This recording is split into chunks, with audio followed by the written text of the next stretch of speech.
नमस्कार, आप देख रहे हैं आंकड़े हमारे फैसला आपका। मैं हूं आपके साथ मनोज मनु। पिछले साल युवाओं के लिए केंद्र सरकार एक योजना लाई थी, नाम है अग्निपथ योजना, और इसके तहत नौकरी करने वालों को नाम दिया गया अग्निवीर। लेकिन इस योजना की शुरुआत से ही अग्निवीर पर बयानवीर हावी होते दिखे हैं, जो अब तक जारी है। दरअसल सियाचिन में अग्निवीर गवाते लक्ष्मण की मौत हो गई, जिसको लेकर सियासत हो रही है। कांग्रेस के पूर्व अध्यक्ष राहुल गांधी ने अग्निवीर गवाते लक्ष्मण की मौत पर केंद्र सरकार को घेरते हुए एक ट्वीट किया है।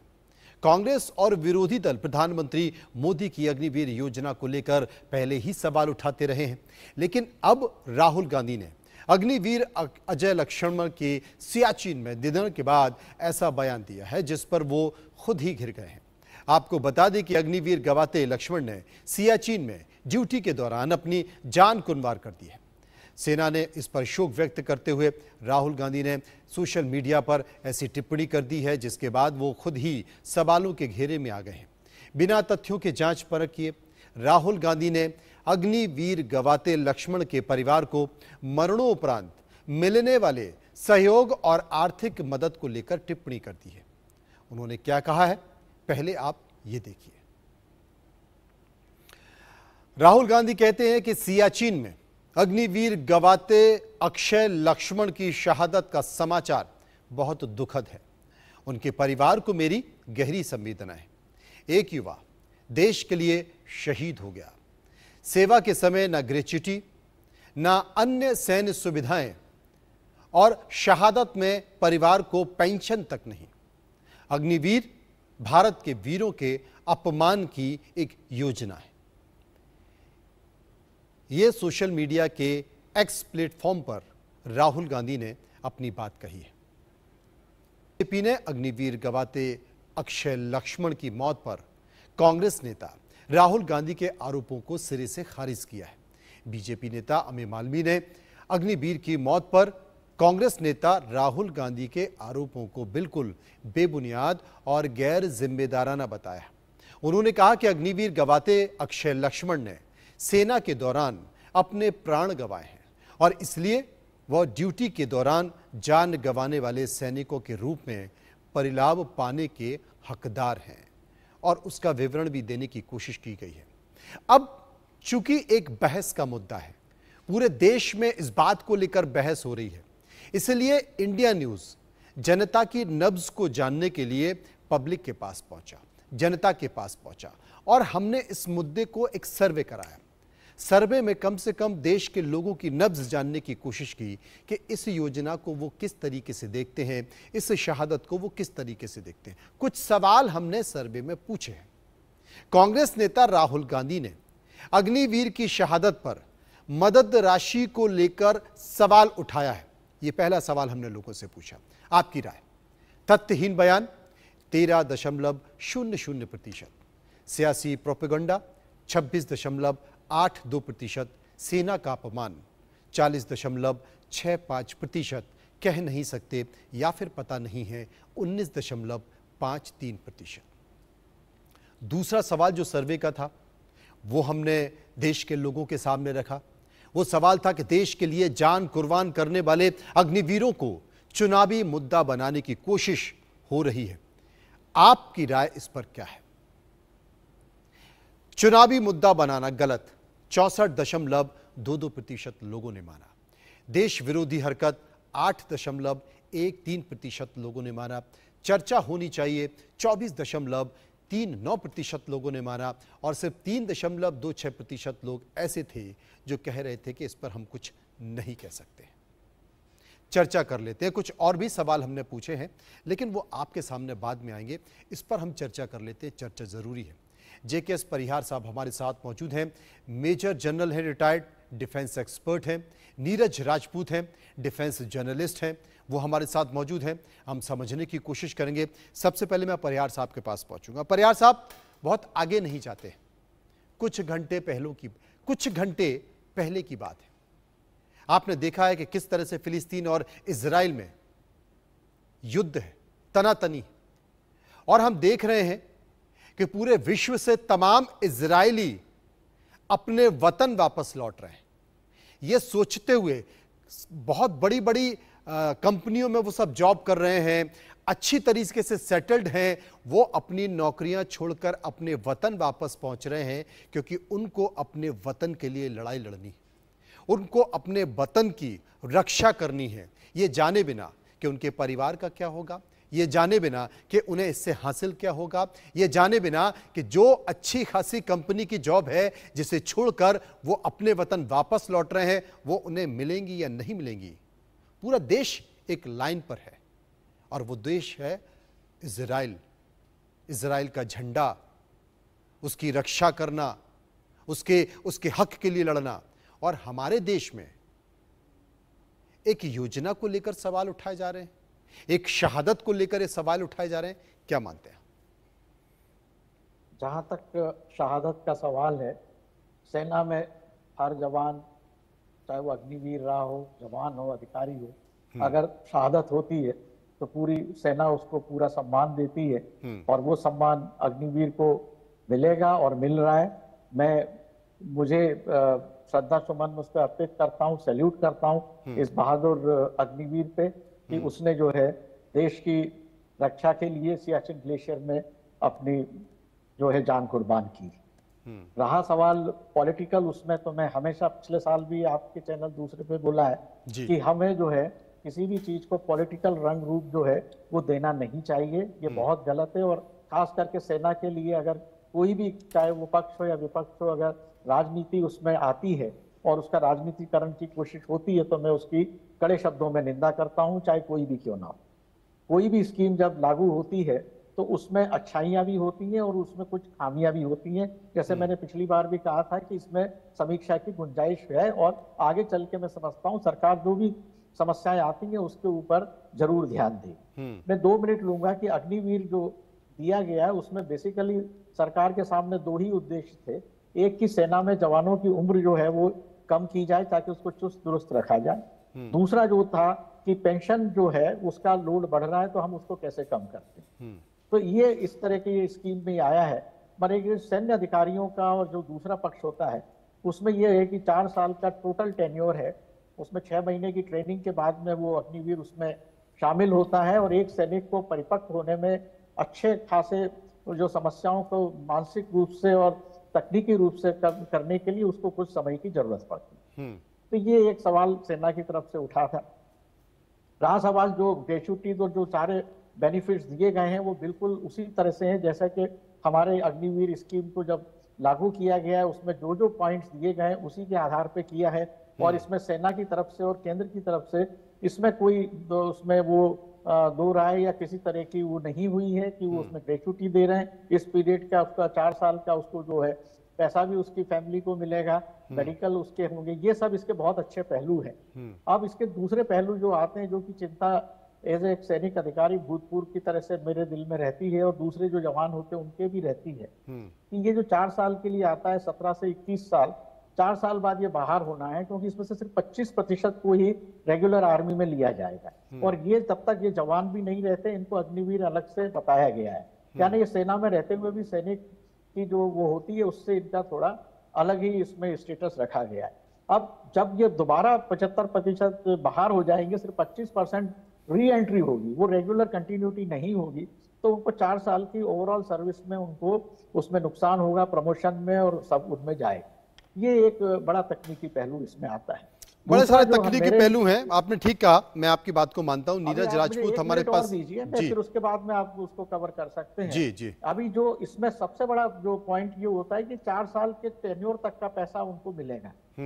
अब अगर ये बच्चा जो है इसके अगर शादी हो गई होती, उसका 2 साल का बच्चा है, उसके लिए फैमिली पेंशन, दूसरा जवान जब शहीद होता है, अधिकारी शहीद होता है, उसका पूरे सर्विस टेन्योर का जितना पूरी सैलरी होती है उतनी जवान को या अधिकारी की पत्नी को मिलती है और उसके पूरे होने के बाद में उसको आजन्म उसको जो है 50% जो है वो फैमिली पेंशन मिलती है। वो ये अग्निवीर इसके अधिकारी नहीं रहेंगे, ये एक बहुत बड़ा इसमें लेक्यूनी होती है। तीसरा, अगर डिसेबिलिटी हो गई, मेडिकल डिसेबिलिटी ऑपरेशनल एरियाज में होती है, उसके बाद ये रेगुलर सर्विस में नहीं आ सकते और उनको रेगुलर उसमें डिसेबिलिटी पेंशन जो दूसरों को मिलती है वो इनको नहीं मिलती। मैं समझता हूँ ये 2 मुद्दे ऐसे हैं जिस पर सरकार को ध्यान देने की बहुत आवश्यकता है और इसमें डेफिनेटली इसमें सोचा जाना चाहिए और मैं सोचता हूँ सोचेंगे और इसका कुछ ना कुछ निकाल इसमें जरूर निकाल निश्चित होगा। यानी कि नीरज, जैसा कि जेके साहब भी बता रहे हैं कि कुछ कमियां हैं जिन पर सरकार को सोचना चाहिए, जिन पर चर्चा हो सकती है और होनी भी चाहिए, क्योंकि स्वाभाविक तौर पर अगर अग्निवीर हैं तो आपकी देश की ही रक्षा कर रहे हैं, देश के लिए ही लड़ाई लड़ रहे हैं। और जब ऐसी दुर्घटना जो कि नहीं होनी चाहिए, कोई भी नहीं चाहता कि इस तरह की दुर्घटना जवानों के साथ हो या अग्निवीरों के साथ हो, लेकिन घट गई है, हमारे अग्निवीर शहीद हो गया है और इस तरह की चीजें सामने आती हैं, तो स्वाभाविक तौर पर उन विपक्षी पार्टियों को या नेताओं को मौका मिलता है जो इस पर पहले ही सवाल उठाते रहे हैं। लेकिन क्या यह समय ठीक है? देखिए मनोज, बिल्कुल ये एक बड़ी शहादत हुई है, बलिदान दिया है खुद अग्निवीर काफते अक्षय लक्ष्मण ने। अभी अगर हम लोग इसको देखें, इस तरह से देखें कि अगर अभी इजराइल और फिलिस्तीन का जो युद्ध चल रहा है, इसमें अगर हम लोग देखें कि एकदम अचानक से युद्ध जो था इजराइल के ऊपर थोपा गया। इजराइल बिल्कुल तैयार नहीं था, उनको पता भी नहीं था कि हम युद्ध के लिए जा रहे हैं। और उनकी जो सेना है, जो उनकी रेगुलर सेना जो है, वो करीब 1-1.5 लाख के आसपास है।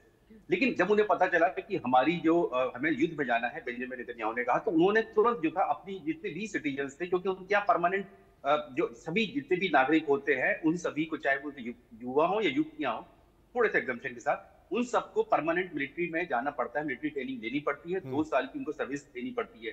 तो उन्होंने क्या किया, जैसे युद्ध में आए, उन्होंने विद इन 2-3 डेज जो था मोबिलाइज किया अपने जितने रिजर्व फोर्स थे, और करीब, हालांकि उन्होंने ऑफिशियल फिगर 3.5 लाख के आसपास दिया, लेकिन ये माना जा रहा है कि करीब 6 लाख जो सैनिक है, उन्होंने जो रिजर्व फोर्स थी उनको तुरंत मोबिलाइज कर दिया उन्होंने अपनी युद्ध में जाने के लिए। और क्योंकि उनको पता था कि एक साथ 2-3 मोर्चे पर उनको लड़ना पड़ेगा, चाहे वो फिर गाजा पट्टी में हमास के साथ, वेस्ट बैंक में लेबनान के साथ, और जॉर्डन और इजिप्ट के साथ भी हो सकता है, लेकिन उनके साथ संबंध उनके अच्छे। लेकिन 3 मोर्चों पर हमने देखा कि उन्होंने मोबिलाइज कर दिया अपनी सेना को और तुरंत कह दिया कि हम लोग युद्ध के लिए तैयार हैं। तो जो ये अग्निवीर जो स्कीम है, दरअसल ये इसीलिए लेकर आए थे, भारत में भी लेकर आए थे, क्योंकि भारत में भी लगातार इस बात की मांग हो रही थी कि हमें हमारे यहाँ देश में भी होना चाहिए कहीं ना कहीं, जैसे एनसीसी होता है, एनसीसी से थोड़ा सा अपग्रेड करके मिलिट्री ट्रेनिंग होनी चाहिए। तो एक तो वो था, और दूसरा ये कि स्किल्ड लेबर हमारे देश में हो, डिसिप्लिन हमारे देश में हो, उसके लिए इस अग्निवीर योजना को लाया गया था कि 4 साल के लिए एक जो युवा है जिसने 10वीं 12वीं की हुई है, वो आएगा, सेना में आएगा, 4 साल तक ट्रेनिंग लेगा, मिलिट्री ट्रेनिंग लेगा, और उसके बाद उसको स्किल्ड एक पर्सनल के तौर पर तैयार किया जाएगा कि वो बाहर जब जाएगा इस अग्निवीर योजना से, तो बाहर जाके भी वो अपना कुछ रोजगार कर सकता है, अपना बिजनेस, छोटा कोई बिजनेस स्टार्ट कर सकता है, जो उसको सेवा निधि दी जाएगी करीब 11 लाख के आसपास, उससे कुछ वो अपना स्टार्ट कर सकता है। दूसरा ये, युद्ध के समय में हमें जो देखना नहीं पड़ेगा कि हमें अपने वेटरन्स को बुलाना पड़ रहा है, या फिर हम लोग किस तरह से मोबिलाइज करें, अपने जवानों को मोबिलाइज करें। हालांकि भारत की जो सेना है दुनिया की दूसरी सबसे बड़ी है, लेकिन इस सब के बावजूद हमारे बॉर्डर्स बहुत बड़े हैं, हमारी चीन के साथ हमारा बॉर्डर है, हमारा पाकिस्तान के साथ, और साथ ही इंटरनल सिक्योरिटी भी युद्ध के समय बहुत इंपॉर्टेंट हो जाती है। तो ऐसे समय में हमने देखा है कि एनसीसी के कैडेट्स को लाया जाता है कि रेलवे की सुरक्षा कर रहे हैं, ट्रैफिक मैनेजमेंट कर रहे हैं, लॉजिस्टिक्स जो है उसको देख रहे हैं। तो ऐसे में इनको लाया गया था कि जब जरूरत पड़ेगी तो इनको हम लोग मोबिलाइज कर सकते हैं। और जहां तक बात बलिदान की है, कुर्बानी की है, शहादत तो हुई है, और सियाचिन में हुई, दुनिया के सबसे ऊंचे रण क्षेत्र में हुई है।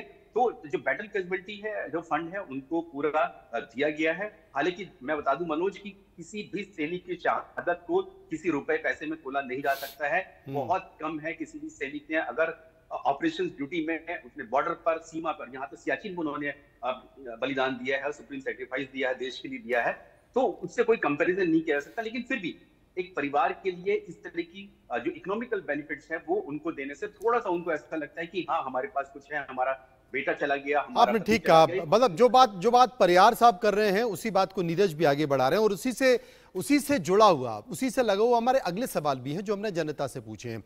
दोनों मेहमान हमारे साथ बने हुए हैं, दोनों सवाल हम एक बार ले लेते हैं, उसके बाद फिर चर्चा को आगे बढ़ाएंगे। हमने एक और सवाल लोगों से पूछा, वो सवाल क्या है, क्या देश के लिए जान कुर्बान करने वाले अग्निवीरों के परिवारों के लिए आर्थिक मदद बढ़नी चाहिए?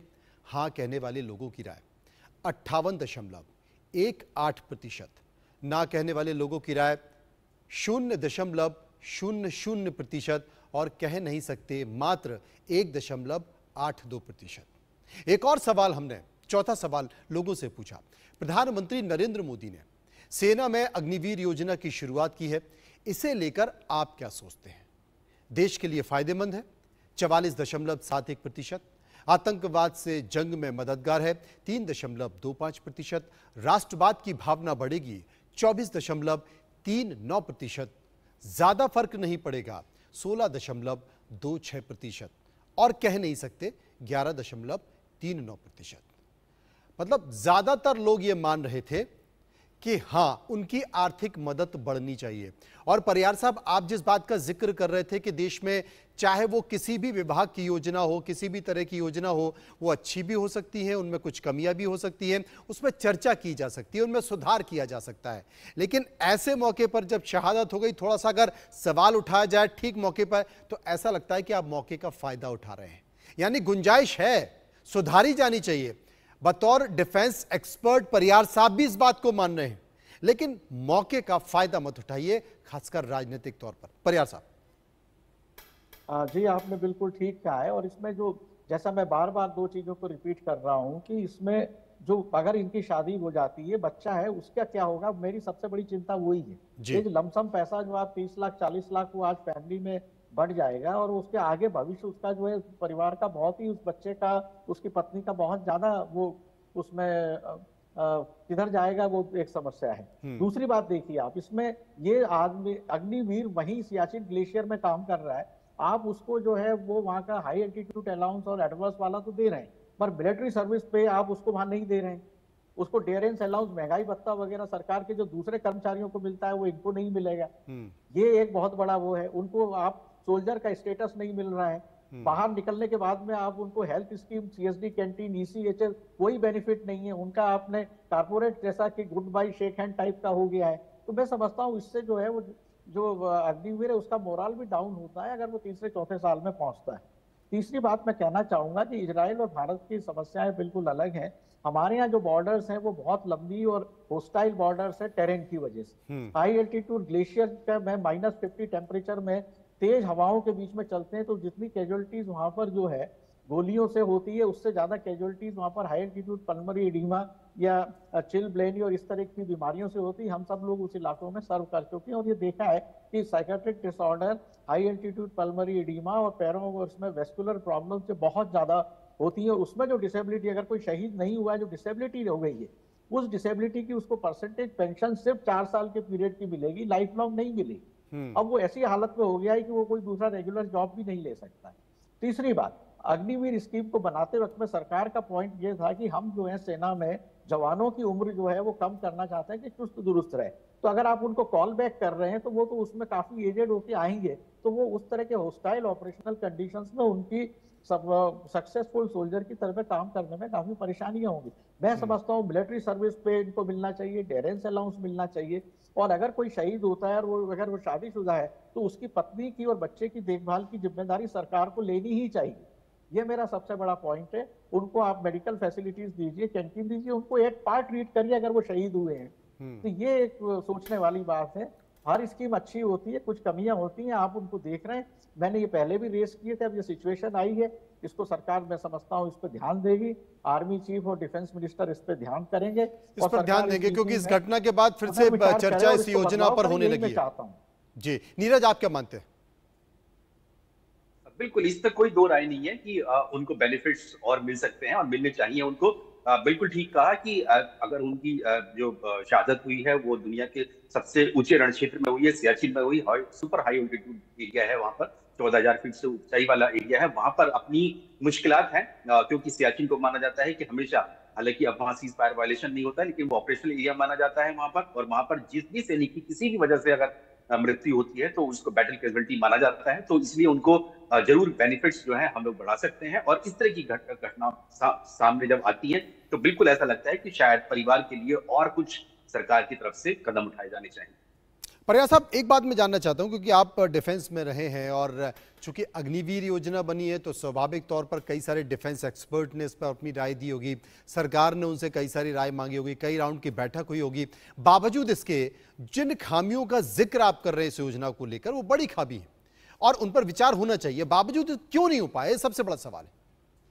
नहीं, देखिए, ये सरकार के उसमें विचार विमर्श में आर्मी जो है वो अपनी सलाह देती है। स्कीम पूरी आर्मी ने अपने ऑपरेशनल रिक्वायरमेंट और ये सारे दिए होंगे, उसमें कमांडर लेवल पे, ग्राउंड लेवल से चीफ के लेवल तक और सब लेवल पे इस पर डिस्कशन होते हैं।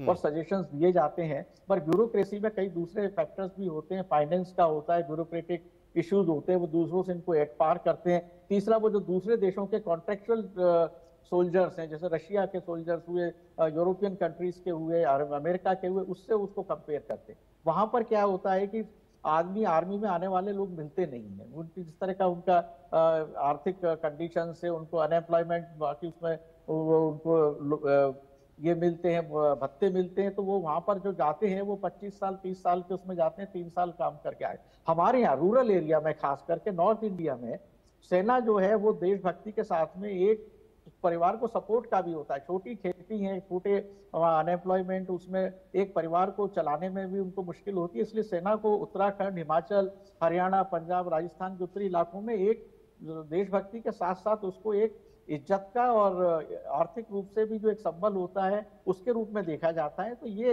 एक कुछ इश्यूज हैं जो इसमें आ रहे हैं। सरकार के उसमें आर्मी ने पहले से इसमें किए हैं, अब ये इसको क्योंकि अलग रखा गया था, अब ये सिचुएशन ऐसी रेज हुई है, जो मैंने लास्ट ईयर भी बोला था अगर ऐसा होगा तो क्या हो गया, ये अनफॉर्चुनेटली हुआ है। क्योंकि अग्निवीर 4 साल के टेन्योर में पीस एरिया में रहेंगे नहीं, वो फील्ड में ही रहेंगे। चाहे हाई एल्टीट्यूड में है, कल वो राजस्थान के डेजर्ट में होंगे, परसों वो आसाम में जाएंगे, तो वो तो उनको होस्टाइल कंडीशंस में ही सर्व करना है, जैसे हमारे शॉर्ट सर्विस के ऑफिसर्स जो करते हैं वो भी इसी तरह से करते हैं।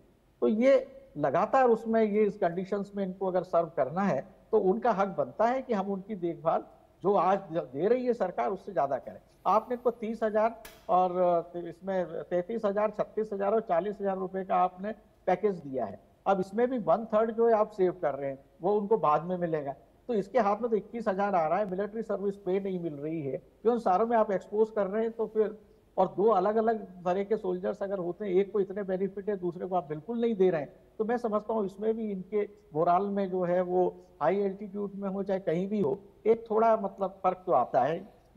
हर मनुष्य की एक जो उसकी एक आंतरिक जो भावनाएं होती है उसमें होती है। तो ये भी देखने वाली बात है कि एक ओवरऑल आर्मी का जो माहौल है और सोल्जर की जो मोटिवेशन है वो उस लेवल पे, सारे लेवल्स पे बराबर रहे और सब बराबर ही उसमें समझे जाएं और उसी तरह से काम हो।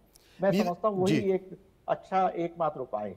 जी, नीरज हमारे साथ मौजूद है। नीरज, चूंकि ये घटना हुई है, राहुल गांधी ने ट्वीट भी किया है, एक बार फिर से ये जो योजना है, इस योजना को लेकर चर्चा देश में चल रही है। आपको लगता है कि इस घटना के बाद इस योजना पर सवाल और उठाए जाएंगे, विपक्ष और आक्रामक होगा और सरकार को कहीं ना कहीं सोचना पड़ेगा, विचार करना पड़ेगा?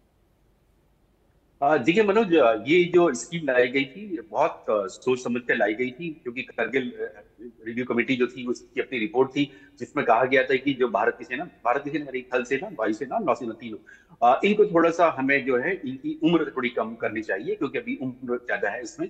लड़ाई के समय जब करगिल युद्ध हुआ तो शायद इस तरह की मुश्किलें आई थी, वहां पर सामने आई थी, और इसीलिए करगिल रिव्यू कमेटी ने अपनी रिपोर्ट दी थी जिसमें कहा गया था कि हमारी जो आर्मी है उसकी एज थोड़ी कम हो जानी चाहिए। तो उसी के लिए इस अग्निवीर योजना को लाया गया था, और इसमें ये कहा गया था कि जो जितने भी अग्निवीर आएंगे उनमें से 25% ही आगे जा पाएंगे, यानी कि वो एक सोल्जर बन पाएंगे। जैसे कि अभी जो भर्ती होती है सेना में उसमें सोल्जर बन पाएंगे, बाकी जो 75% होंगे वो वापस देश सेवा में चले जाएंगे, यानी कि वो वापस अपने जहां भी जाना चाहे, पैतृक शहर या अपने पैतृक गांव में जाएंगे और वहां जाके अपना या फिर किसी स्किल्ड जॉब ले सकते हैं, या फिर वो अपना खुद का व्यवसाय शुरू कर सकते हैं जो उनको सेवा निधि दी जाएगी। लेकिन जब इस तरह की कोई घटना सामने आती है जहां पर एक अग्निवीर की शहादत हुई है, सियाचिन में हुई है, इससे पहले हमने देखा था कि एक रजौरी सेक्टर में, जम्मू के रजौरी सेक्टर में भी एक हुई थी। हालांकि वो सेना ने साफ किया था कि वो बैटल कैजुअल्टी नहीं थी, वो सस्पिशियस डेथ थी, शायद उन्होंने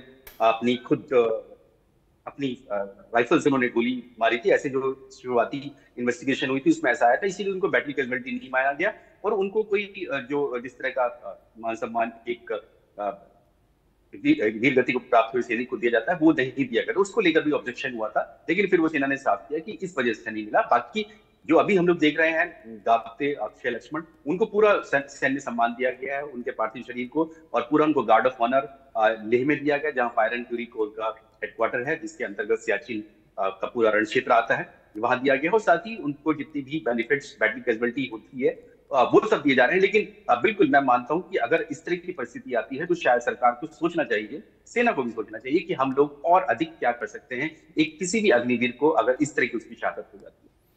ये बड़ा सवाल यहाँ पर नीरज उठा रहे हैं कि सोचना चाहिए और निश्चित तौर पर इस घटना के बाद चर्चा भी होगी। चर्चा इस बात को लेकर भी होगी कि क्या इस योजना में और सुधार की गुंजाइश है। और जिस बात का जिक्र परियार साहब कर रहे थे, उन्होंने साफ तौर पर कहा है कि इस घटना के बाद उनका बच्चा अगर उनकी पत्नी है तो फिर ऐसी स्थिति में वो कहाँ जाएंगे।